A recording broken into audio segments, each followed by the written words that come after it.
नमस्कार प्रशिक्षु, आप सभी का बहुत बहुत स्वागत है आपके अपने करंट हेवन के यूट्यूब चैनल पर। मैं आज कुछ सच्चाई आपके सामने रखने वाला हूं आपके महाराज योगी बाबा का, यानी कि माननीय आपके उत्तर प्रदेश के चीफ मिनिस्टर का। ठीक है भाई, तो इनके बारे में कुछ चीज़ें आपको बताने वाला हूं, लेकिन इससे पहले एक चीज़ मैं और बता देना चाहता हूं आपको कि आपके जो यूपी ट्रिपल एससी के पेट के एग्ज़ाम के डेट आ चुके हैं। उसके मतलब कि आपके डेट क्या मतलब कि उसका एडमिट कार्ड भी डाउनलोड होना स्टार्ट हो चुका है। उस एडमिट कार्ड में हमारे माननीय जो सरकार हैं, अगर उनका देखा जाए भाई, उनके जो विभाग हैं बहुत सारे, जैसे राजस्व विभाग है, राजस्व विभाग द्वारा ही यूपी ट्रिपल एससी के एग्ज़ाम कराए जाते हैं, यूपी ट्रिपल एससी के द्वारा, जो कि ग्रेड सी का एग्ज़ाम है। अब इनमें इनका सबसे बड़ा फंडा है कि जो आपके माननीय चीफ मिनिस्टर जी हैं, इनका साफ साफ कहनाम था कि 2016-17 से जो बेरोजगारी की दर है वह इस बार 2020-21 के सत्र में घटी हुई है, यानी कि 19% था। 19% से वह बेरोजगारी की दर मात्र 2.3% रह चुका है, इनका कहनाम था साफ साफ। और रेहले पट्टी मतलब जो कि सड़कों पर, जो कि फुटपाथों पर इस तरह से दुकान लगाते हैं, शॉप लगाते हैं, बोरिया बिछाकर सब्जी बेचते हैं, बोरिया बिछाकर बहुत मतलब कि अपने तरह तरह के जो खेल खिलौने वाले सामान हैं, अभी मेला भी आने वाला है, तो तरह तरह के जो सामान बिकते हैं, एक दिन वाले बेचारे होते हैं, उनको फिर से वहाँ से पुलिस वाले द्वारा डंडा पीट कर भगा दिया जाता है, किसी ऐसे पर्सन द्वारा आकर उनको तरसाया जाता है। उनको भी इन्होंने जॉब दिया है, अच्छा किया है, बहुत बढ़िया काम इन्होंने किया है अगर ऐसे लोगों को ये जॉब देते हैं तो। लेकिन जब जॉब देने की बात आती है तो हमारे दिमाग में एक ख्याल आता है कि मुझे गवर्नमेंट जॉब की आवश्यकता है, मुझे सरकारी जॉब की आवश्यकता है। तो क्या वहाँ पर जो बूढ़े माँ बाप सब्जी बेच रहे हैं, बूढ़े लोग या फिर यंग तो वहाँ पे कोई नज़र नहीं आएगा, बताना जरा। यंग का मतलब कि जो पढ़े लिखे बच्चे हैं, जो बीएससी कर लिए, बीएड कर लिए, बीटीसी कर लिए, बीटेक कर लिए, वह लोग वहाँ पर क्या करेंगे? सब्जी बेचेंगे। आपने उनको जॉब दे दिया। अगर आपने उनको जॉब दिया है सब्जी बेचने का, तो उनके स्किल के हिसाब से दिया होगा, यानी कि वो सब्जी बेचवाए थे आप उनको बीटेक में, यानी कि उनको बीएससी में सब्जी बेचना सिखाया गया था, यानी उनको बीटीसी में यही सिखाया गया था कि आप बीटीसी कर लो, सब्जी बेचोगे, छोले बेचोगे, भटूरे बेचोगे, ये सब काम करने वाले हो आप। बहुत अच्छा काम है। अगर आपने ऐसा करके बताया होता, ऐसा करके सिखाया होता तो बहुत अच्छी बात है, आपने झूठ नहीं बोला। लेकिन आपने झूठ इस वजह से बोला कि 4 साल से जब वैकेंसी आ नहीं रही है तो झूठ पे झूठ बोले जा रहे हो आप लोग। जब धर्मेंद्र प्रधान जी, माननीय जो श्री धर्मेंद्र प्रधान जी आपके शिक्षा मंत्री थे, उनके समय जब बेरोजगारी के आंकड़े जब सामने रखे गए शिक्षा जगत में, प्राइमरी शिक्षा के लिए, प्राइमरी टीचरों के लिए जब उनके लिए खाली पदों की सूचना उनके पास आई, तो उनका साफ साफ कहना था कि हाँ वैकेंसी आने वाली है, वैकेंसी आएगी। चुनाव से पहले 51,000 की वैकेंसी की बात भी हुई थी, फाइनल सिग्नेचर नहीं हुआ था। फिर 17,000 के आसपास में बात हुई तो बच्चों ने मना कर दिया कि मुझे तो चाहिए 97,000। आखिर उधर भर्ती की तो बात चल रही थी, भर्ती आने वाली थी, और बाद में पता चला कि जब तक मेरे डिपार्टमेंट में, हमारे डिपार्टमेंट में पूरा का पूरा फाइनल डिसीजन ये नहीं हो जाता है कि जो हमने धोखाधड़ी किया है, जो भी हमने क्रियाकलाप किया हुआ है 69,000 में प्लस और जो शिक्षक भर्तियों में, तो उसमें अगर जब तक मामला शांत नहीं हो जाता तब तक हम नई भर्ती निकाल कर उलझाना नहीं चाहते हैं। इस वजह से भी अच्छा हुआ आपने रोक दिया वैकेंसी को, नहीं तो पता चलता आज की वैकेंसी 10 साल बाद जाके क्लियर होता, और पता चलता 10 साल बाद जो बच्चा चयन होकर कर रहा है, टीचर बनकर अपने परिवार को चला रहा है, उसको बाद में 10 साल बाद निकालो, भगाओ, इस तरह की काम आती सामने आता। और रहा की बात सबसे बड़ा झूठ, हमारे प्रधानमंत्री हमारे जो आपके मुख्यमंत्री साहब जी हैं, मुख्यमंत्री जी हैं, उनका कहना है साफ साफ बोलना है भैया। और इनको चुनने वाले तो आप ही हो, चयन करने वाले इनके आप ही हो। लोकतंत्र का सबसे बड़ा जो खिलाड़ी होता है वो जनता होता है, पता है कि नहीं? यही जादूगर होता है, खिलाड़ी जादूगर, मतलब कि यही चाहे तो पूरी जितने भी बारात है ना, तरह तरह की बारात, बीजेपी की बारात और प्लस सपा बसपा की बारातें, ये सब है ना, तरह तरह की जो ABCDEFGH जितनी पार्टियां हैं, सबकी बारात है ना, सबकी लौटा सकती है बारात। अगर यही चाहे तो ला भी सकती है बारात। और जब यही ला के रखी हुई है इस बारात को, मनहूस बारात को, तो कौन सहेगा? आप सहोगे, हम सहेंगे, और कौन सहेगा? वह थोड़े सहेंगे जो आकर ऊपर बैठे हैं, वो तो डायरेक्ट करेंगे। अब देख लेना एक चीज़ और सबसे बड़ी बात है कि देखिए, डायरेक्शन के लिए उन्होंने तरह तरह के मंत्री के पद निर्धारित करते हैं, लेकिन उनमें से कौन सा मंत्री अपने मन से कार्य करता है यह शायद आपको भी नहीं पता है।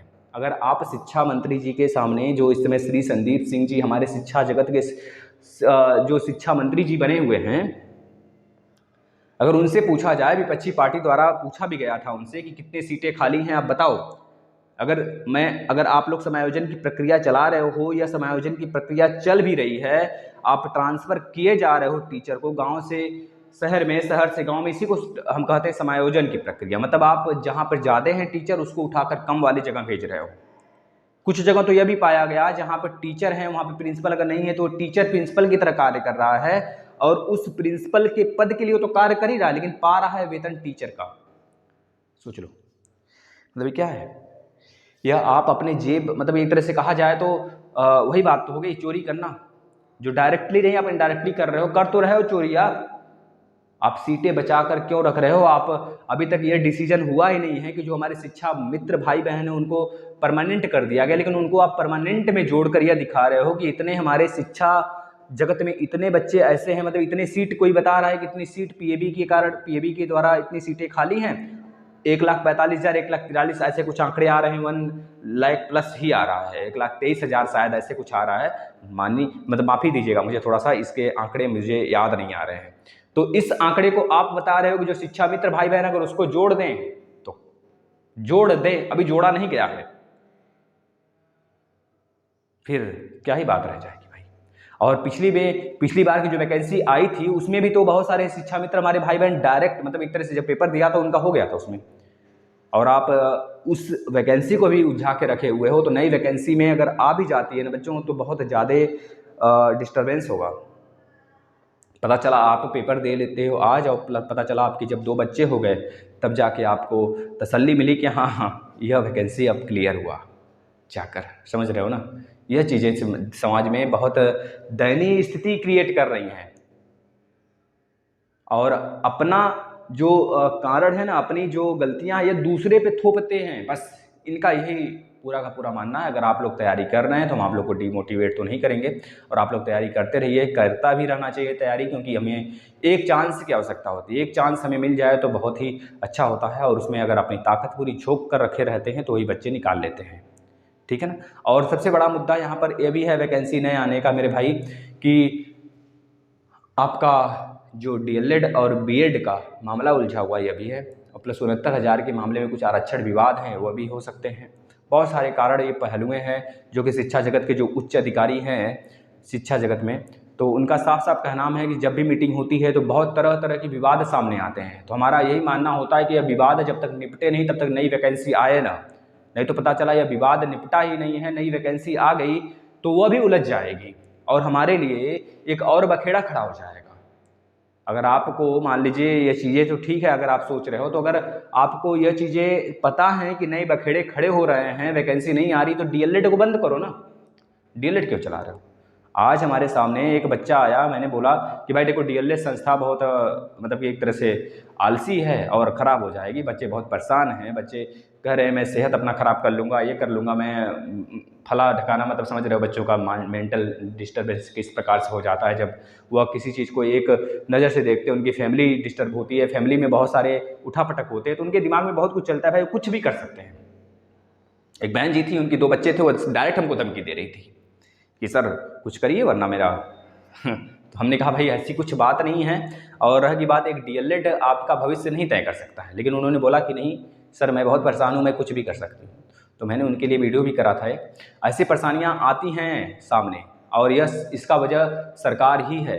सरकार क्या, अगर डीएलएड अगर वैकेंसी मतलब नहीं दे रहे हो डीएलएड कराने के बाद, तो डीएलएड संस्था क्या, आप उसको बंद करो, सीधा सीधा बंद करो। बीएड कर रहे हैं बच्चे ना, बीएड चलने दो।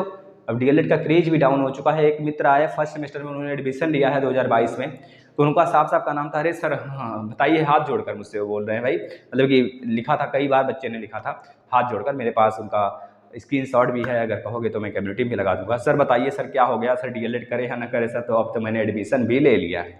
हमने कहा भाई ऐसी बात नहीं है, अगर आप बहुत ही मेहनती हैं और थोड़ा सा संयम वाले हैं, धैर्य रखने वाले हैं, तो डीएलएड कर लो मेरे भाई। और सच बात यही है, मतलब डीएलएड इतनी खतरनाक है भाई कि 1/3 रिजल्ट दे रही है। क्या बात है। मतलब कि बच्चा बीएससी करके आता है, बच्चा यूपी टेट में पूरा क्लियर है, सीटेट में पूरा क्लियर है, बच्चा का बैक लगा, डीएलएड में आके, और इस वजह से बच्चा सुपर टेट नहीं दे पाएगा। समझ रहे हैं मेरे भाई? तो ये चीज़ें हैं सामने आपके आ रही हैं निकल कर। और दूसरी तरफ मैं बात करूँ, जो सरकार यूपी से पहले 80 जो सरकार बोल रही कि पहले पेट की बात कर लेते हैं। पेट का जो आपका एडमिट कार्ड आया है, एडमिट कार्ड मेरे भाई आया हुआ है एडमिट कार्ड, उसमें बच्चियों को नोडल सेंटर देने की बात हुई थी, लेकिन उन्होंने नोडल सेंटर ना दिया है, बहुत दूर दूर तक विस्तारित कर दिया है, फैला के भेज दिया है। मतलब कहाँ कहाँ भेजा है वह आप भी नहीं सोच सकते, मतलब कि लगभग 200-300 के रेंज में भेजा है। और सबसे बड़ी बात है, आपने बोला है कि बेरोजगारी की दर पिछले 5 सालों का अगर आपने आंकड़ा दिया है 2016 से लगभग लेकर 2016 से लेकर 2021 तक मुझे आंकड़ा हमारे मतलब कि आपने दिया हुआ है, कुछ महीने पहले आपने दिया कि 19 से बेरोजगारी दर 19% से घटकर 2.3% के आसपास में हो गई है। तो हमें तो यहाँ पर आप 0 लिख देते तब भी मान लेता, मैं तो 0 लिख देते तभी माना जा सकता है, माना पूरा श्योर है, हमारे सारे देशवासी मानते इसको, क्योंकि सरकार आपकी है, आप जो कहोगे वो मानना पड़ेगा। सरकार आपकी है, लेकिन आप लोकतंत्र की व्यवस्था को लोकतंत्र की तरीके से नहीं चलाते हैं मालिक। समझ रहे हैं? हमें रोजगार की आवश्यकता है, हमें सब्जी नहीं बेचना है, हमें बीएड बीटीसी करके सब्जी नहीं बेचवाने हैं। आप कहते हो मैं सब्जी बेचने वालों को भी रोजगार दिया हूं, आप कहते हो मैं फुल्की छोले बेचने वाले को भी रोजगार दिया हूं, तो फुल्की छोला वाला बीटीसी किया है, मतलब बीएड किया है, मतलब बीएससी करके वो आया है, उसके बाद उसको वही जॉब मिलना चाहिए, उसकी स्किल वही थे। यही तो आपका का नाम है।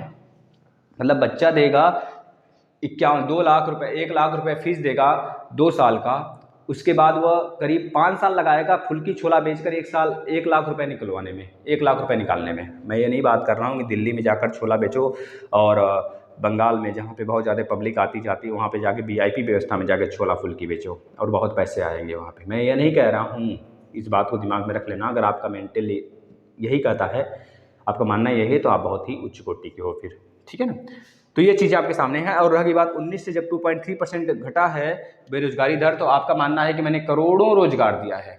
और बच्चों, आपका का नाम होता है करोड़ों, का मतलब कि हमें गवर्नमेंट जॉब चाहिए, यह बात होती है। बच्चे इसी वजह से बच्चा फंस जाता है, क्योंकि बच्चे के दिमाग में तो ये चलता है ना, हमारे आपके दिमाग में तो ये चलता है मुझे गवर्नमेंट जॉब चाहिए, इन्होंने गवर्नमेंट जॉब दिया है। फिर भाई ध्यान से हमारी पूरी बात सुनिएगा, यह पूरी वीडियो सिर्फ आज आपके लिए है, संडे वार्ता है, आप लोग बहुत ही अच्छे से सुनिए पूरी क्लास को। क्या है अब 19 से जब इन्होंने इतना घटाया मेरे भाई, और 2016 से बेरोजगारी इतनी घटी, तो आप खुद सोचो पेट में 40 लाख सीट कहाँ से, मतलब 40 लाख बच्चों ने क्यों भरा फॉर्म? 40 लाख बच्चों ने फॉर्म क्यों भरा है? इसी वजह से भरा है कि उस 25,000 पे फाइट करेंगे। जो पेट के आधार पे आप 25,000 वैकेंसी निकालोगे, 25,000 ना सही तो 25,000 के लगभग, जैसे इस बार आया था 25,000 के आसपास, 2 वैकेंसी को जोड़ दें, एएनएम का प्लस लेखपाल की, तो 17,000 प्लस छोटे मोटे मिलाकर यूपी से पहले एससी पेट के आधार पर वन दरोगा वगैरह का मिलाकर करीब आपने 25,000 दे दिया, मान सकते हो 25,000। ये 700 पड़ा भी हुआ है, जिसपे अभी आपने फॉर्म नहीं फिलअप करवाया है, 17 से फॉर्म फिलअप होगा, है ना। तो आप देख सकते हो 25,000 के लिए 40 लाख की भीड़। क्यों? क्योंकि उन्होंने इतनी रोजगार दिया है। क्यों? क्योंकि ये बच्चे पढ़े लिखे हैं, ये सब्जी नहीं बेचने वाले हैं। क्यों? क्योंकि फुल्की छोला नहीं बेचना चाहते हैं, ये चाहते हैं कि मेरे स्किल पर मुझे काम मिले। और स्किल किस काम का, जब आप समझ रहे हो मेरे भाई। और प्लीज़ माननीय सीएम जी, अगर आप ऐसा करवाते हैं अपने, और दूसरी बात और है कि आप इतने दूर दूर जब बच्चों को भेज रहे हैं एडमिट कार्ड देकर 200-300 किलोमीटर तक, तो अगर वो बेरोजगार हैं तो उनके लिए कम से कम पास की व्यवस्था करिए आप अपने। पहली बात, अपने संस्था द्वारा, अपने जो आपके आयोग हैं कई सारे, जो आपने यूपीएससी के थ्रू मतलब विभिन्न आयोग बना रखे हैं ना, उन आयोग से बोलें जब आप एग्जाम कराते हो तो इस बात का ध्यान रखो ना, जब आप रोजगार नहीं दे रहे हो तो आप पहली बात है इसको सही करो। एडमिट कार्ड बच्चों को जब रिलीज कर रहे हो तो सबसे पहली बात है कि आप उसको उनके पास दो, पास वाले डिस्ट्रिक्ट में। तो मान लो बच्चे मतलब कि बॉय है तो थोड़ा सा 150 किलोमीटर 200 किलोमीटर जा सकता है। अगर आप 700 किलोमीटर भेजोगे बच्चे का, बच्चा है आजमगढ़ का, बच्चा है देवरिया का, उसको उठाकर सीधे भेजोगे आप मेरठ, तो कैसा लगेगा बताओ। ये गलती सिर्फ हमारी नहीं होती है, आपके आयोग की भी तो गलती है। और सरकार इस पर कुछ नहीं करती है, क्योंकि सरकार को लगता है मैं इसमें हस्तक्षेप करूंगा तो मेरे साथ मतलब कि डिले होगा प्रोसेस। और शायद इसी वजह से इन्होंने यूपीएसआई का जो पेपर हुआ था रद्द हो जाना चाहिए था, यूपीएसआई का यार पेपर। अगर वीडियो आपके सामने चलाया जा रहा है महोदय जी, माननीय सीएम जी, आपके सामने 10-10 वीडियो चलाए जा रहे हैं कि सीट जितनी नहीं है उतने तो मतलब कि समझ रहे हो ना, बड़े शायद उसमें नेता के भी बच्चे हों, मैं तो ये कहूँगा, शायद उसमें बड़े बड़े अधिकारी के बच्चे। ये पता है हम आप नहीं लीक करवाते हैं पेपर, क्योंकि हमारी आपकी ताकत ही नहीं है, हमारी आपकी औकात सिर्फ मेहनत करने की है। मेहनत कर सकते हैं, करवा सकते हैं, लेकिन ये पेपर लीक कराने वाला खुद गद्दार होता है साला, यह खुद गद्दार होता है। और यही मतलब कि बड़े बड़े उच्च अधिकारी उच्च पोस्ट पे बैठे होते हैं, यही सब गवर्नमेंट वाले होते हैं। किसी का बाप दरोगा है, किसी के समझ रहे हैं ना, अंकल कुछ है, किसी के रिश्तेदार कुछ हैं, अब वही सब पेपर लीक करवाते हैं, अब वही सब पैसा भी लेते हैं। और इसी वजह से जब पकड़ने की बारी आती है ना, तो इधर उधर छटपटाने लगते हैं। जैसे कि मछली का गला काटने जा रहे हो ना, मछली छटपटाती है, मुर्गा जब कटाई होती है मुर्गा की, तो देखते हो मुर्गा का गला पकड़ो, फड़फड़ फड़फड़ करने लगता है। सेम ऐसा ही कंडीशन इनका हो जाता है उस समय। और हर डिपार्टमेंट को ये छान मानते हैं कि मेरा नाम नहीं निकलना चाहिए, और पैसा फेंकते हैं। आ ही रहा है पैसा, फेंक दिया आज 20 लाख, चूस लेंगे किसी चौराहे पर जाकर 20 लाख खड़ा होके। यह सारी चीज़ें होती हैं। अगर ऐसे लोग, हमारे भ्रष्ट लोग अगर बिना पेपर पास किए हुए आते हैं ना डिपार्टमेंट में, तो डिपार्टमेंट का हाल किस प्रकार होगा। वही रेप चौराहे पर, वही लूटपाट चौराहे पर, मतलब समझ लो कुछ सुरक्षित नहीं रहेगा फिर हमारा। और ऐसा ही इन्होंने कर दिया है। यूपीएसआई का भी जो मामला है, अब देखना है क्या उस पर होता है। और इसी सेम कंडीशन यूपीपीएससी लेखपाल, राजस्व विभाग वाला जो लेखपाल कराया गया इस बार, सोचा गया था कितना अच्छा पेपर गया है, लेकिन जो 80-75 प्लस बच्चा है वो सोच कर रखा था कि शायद मेरा सिलेक्शन हो जाए। अब हमें तो नहीं लगता है 75 प्लस वालों का होगा, 90 प्लस वालों का होगा। क्योंकि अगर इन्होंने पेपर रद्द नहीं किया मेरे भाई ना, तो समझ लेना ये स्कैम फ्रॉड है, बहुत बड़े रूप में फ्रॉड किया गया है। हमारे उस चुनिंदे जो बहुत बड़े बड़े नेता के परिता के जो बच्चे हैं ना, वो मतलब कि यार किसान के बच्चों को यार रुला के छोड़ते यार, खून के आंसू, मतलब क्या बताया जाए आपको, किस प्रकार से बच्चे तैयारी करते हैं, माँ बाप उनके किस प्रकार से यहाँ से। पर यार अपनी भी बात हम कर लेना, तो हमें पता है कितना झेला जाता है, माँ बाप कितने झेल कर पढ़ाते हैं। लेकिन शायद उनको नहीं पता है ना, जो 20 लाख 40 लाख पर एक सीट खरीद लेते हैं, बाद में स्कैम के फ्रॉड में पकड़े जाते हैं, तभी सरकार कुछ ना करती है, जेल बंद करती है। और प्लस सरकार को तो ये चाहिए, जब सामने आपको पता चल गया कि जब 15,000 8,000 की सीट पे 15,000 स्कैम फ्रॉड वाले बैठे हैं, तो पेपर रद्द करो, पूरा हर डिस्ट्रिक्ट का रद्द करो। यह सरकार भी निकम्मी है अगर ये पेपर रद्द नहीं करती है, तो एग्जाम रद्द नहीं करती है। तो इसके लिए हमें आपको आवाज़ उठाना होगा, बुलंद तरीके से रहना होगा, एकजुट बना के रहना होगा। कम से कम अगर वह 20 लाख भी है ना मेरे भाई, 20 लाख क्या, जितनी वैकेंसी आती है, मान लो 8,000 वैकेंसी आई, तो 15,000 ने मान लीजिए पैसे दे दिए। फॉर्म कितने भरे गए हैं? 4 लाख फॉर्म भरे गए हैं। मान लो लगभग 2,20,000 23,000 के आसपास में लेखपाल में बच्चे बैठे थे। 20,000 में ने भी दे दिया है अपना पूरा का पूरा पैसा कि मेरे पेपर निकल जाए। 2 लाख तो बच्चे हैं, 2,20,000 पे भारी नहीं पड़ सकते, श्योर तरीके से पढ़ सकते हैं, मान सकते हैं। उसमें कुछ 1-2 लाख तो 1 लाख तो बच्चे ऐसे होंगे जो कुछ बिल्कुल भी गरीब फैमिली से बिलोंग करते होंगे, वो बिल्कुल मतलब अपनी मेहनत के दम पर, मतलब होते तो हैं उसमें बहुत सारे सारे के सारे लगभग मेहनत के दम पर वहाँ तक पहुँचे होते हैं। लेकिन हो सकता है उसमें से 20-25,000 हों उस तरह के थोड़े से अरे अमीर माँ बाप के बेटे थोड़े से पैसा वैसा दे दें, हो जाए। और ऐसे लोग को तो पकड़ कर ना सरकार को ऐसा कानून बनाना चाहिए, सीधे दिमाग में ही ठोको, सीधे यहाँ पे गोली मारो कि इनकी बुद्धि हरी हो जाए तुरंत। गोल मटोल, गोल गोल गोल गोल, इनके परिवार वाले भी उसके लिए तरसते रहें, काश पैसा नहीं दिए होते बेटे को ना, आज मेरा बेटा बचा होता। सरकार को सीधे गुंडा बनना चाहिए, मैं तो यही कहता हूँ। पुलिस वाले को इस सब के मामले में तुरंत उसको ठोको, मारो, ऐसा कानून बनाओ, पास कराओ संसद द्वारा, विधानसभा द्वारा, इनकी कहानी खत्म करो, जिससे कि अपराध, ये बहुत बड़ा अपराध है, ये अपराध ही नहीं यार, यह आप एक तरह से किसका मर्डर कर रहे हो, वैसे बच्चों का मर्डर कर रहे हो जो अपने सपनों को सच में सजो के रखे होते हैं। तो इनको मार ही दो जान से, ऐसा कानून पास होना चाहिए। नहीं तो फिर आपसे मैं यही कहूँगा कि आने वाली जितनी भी वैकेंसी हैं उत्तर प्रदेश में, खैर की, राजस्थान की बात भी मैं नहीं करता हूँ, ना ही मैं हरियाणा की बात करता हूँ, ना ही मैं बिहार की बात करता हूँ, मैं सिर्फ अपनी उत्तर प्रदेश की बात करता हूँ।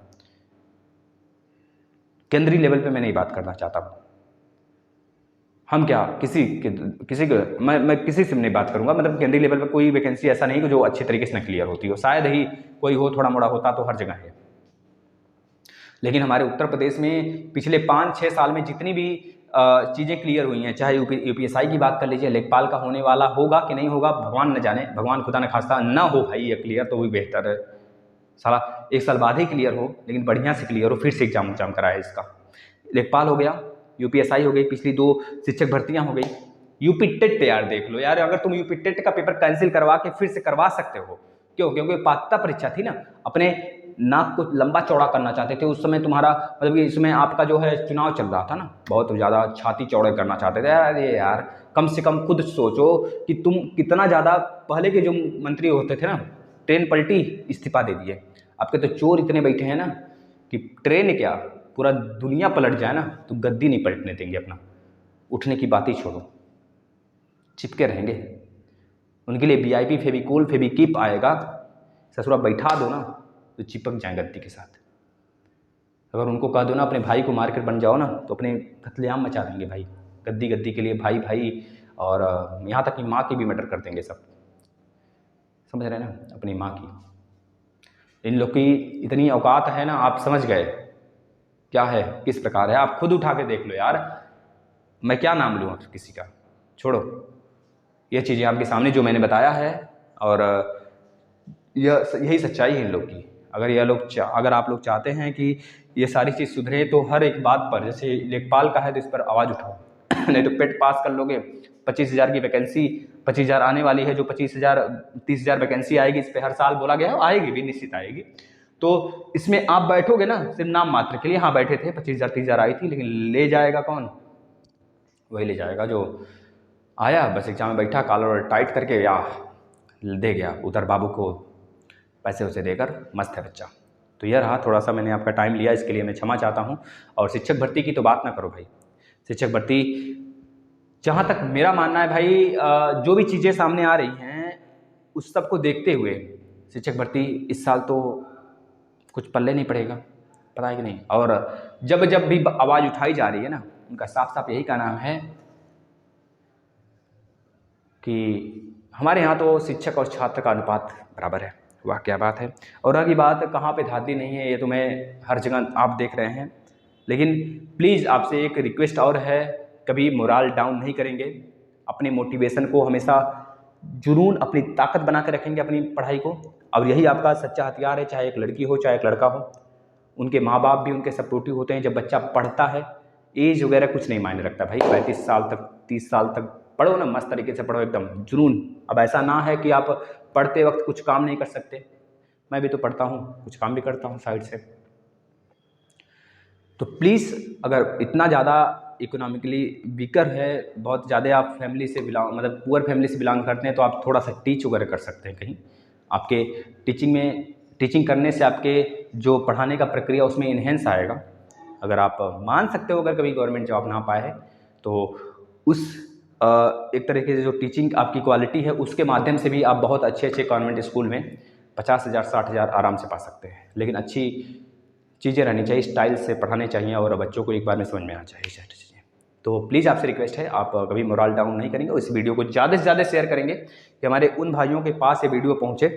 और रही बात लोकतंत्र, देखिए हम ही आप हैं, और हम ही आपने सरकार को भी चुनना होता है, और हम ही आप हड़ताल भी करते, धरने भी करते हैं। और यही तो लोकतंत्र की सबसे मजबूती और सबसे बड़ा जो कंडीशन है, यही है मेरे भाई, कि हम ही सरकार को भी सुनते हैं और हम ही अपनी मांग के लिए धरने भी करते हैं। सोच लो, जिससे मांगते हैं वो हम ही होते हैं, और जो बैठा होता है वो भी हम ही होते हैं। समझ रहे हैं ना। तो बस यही चीज़ें हैं, मांगना भी हमारा ही काम है और देना भी हमारा ही काम है। हम ही आपके बीच में से वो सारी चीज़ें होती हैं। अब बात तो अलग है वो, है ना। लेकिन प्लीज़ आपसे रिक्वेस्ट है, जो भी चीज़ें हो रही हैं उसको होने ना दें, और इसको सुधारा जा सकता है। जब हमारे द्वारा बिगाड़ा गया तो हम ही आप सुधार सकते हैं। श्रीलंका में देख रहे हैं ना क्या स्थिति थी। तो ऐसी स्थिति तो हमारे यहाँ भारत में वो सब सारी स्थितियाँ नहीं। हमारे यहाँ बेरोजगारी का दर दिन प्रतिदिन बढ़ रहा है। ये आंकड़े इनके भले ही इनके द्वारा दिखाए गए सच्चे हों, लेकिन हमारे द्वारा और आपके द्वारा यही माना जाता है। या हमें इस सब के बारे में नहीं पता है। हमें तो स्किल के अनुसार चाहिए रोज़गार। हमारी स्किल है, मैं पेपर दे रहा हूँ, मुझे उस क्षेत्र में चाहिए। इस धांधलेबाजी को रोकिए आप, जो सच में एलिजिबल है उसे मिले। अगर आपके सामने ये वीडियो चल रहा है लेखपाल का कि 15,000 स्कैम फ्रॉड वाले बच्चे बैठे थे और 8,000 ही सीट है, तो कैंसिल कराओ, पेपर कैंसिल होना चाहिए, है ना। तो ये सारी चीज़ें हैं। और अगर आप लोग थोड़ा सा संगठन बनाकर मस्त तरीके से रहे तो सब कुछ होगा। मैं सबकी बात कर रहा हूँ, हर क्षेत्र में बात कर रहा हूँ, चाहे वह डीएलएड के बच्चे हों, चाहे सुपर टेट के बच्चे हों, चाहे यूपी पीसीएस तक के बच्चे हों, छात्र हों, ये सारी चीज़ें। अभी बीपीएससी का देखिए ना बिहार में क्या स्थिति था, यही सारी चीज़ें हैं आपके सामने जो मैंने आपको अगर दुख थोड़ा सा भी तकलीफ पहुंचाया हो अपने वर्ड से और किसी के बारे में बुरा भला बोला हो, आपको बुरा लगा हो, तो उसके लिए मैं क्षमा चाहता हूँ। आप सभी स्वस्थ रहें, बढ़िया से पढ़ाई करें और थोड़ा सा आवाज़ उठाना तो बनता है मेरा, क्योंकि हम ही रोज़गार देते हैं और हम ही को रोज़गार चाहिए भी, हम ही रोज़गार देने वाले भी हैं और हम रोज़गार लेने वाले भी हैं। क्योंकि अटल बिहारी वाजपेयी का लास्ट हमें वह मोमेंट याद आता है जिस समय वो भाषण दे रहे थे, सरकारें तो बनेंगी और बिगड़ेंगी, लेकिन भाई लोकतंत्र तो लोकतंत्र है। लोकतंत्र आज भी है और कल भी रहेगा। शायद इसी कारण से भारत का संविधान सबसे उच्च कोटि का संविधान माना जाता है और इसको लोकतंत्र का सबसे पूरे विश्व में लोकतंत्र का सबसे बड़ा प्रणाली के रूप में देखा जाता है हमारे भारत को। तो यही है जो कि आप देख सकते हैं। धन्यवाद।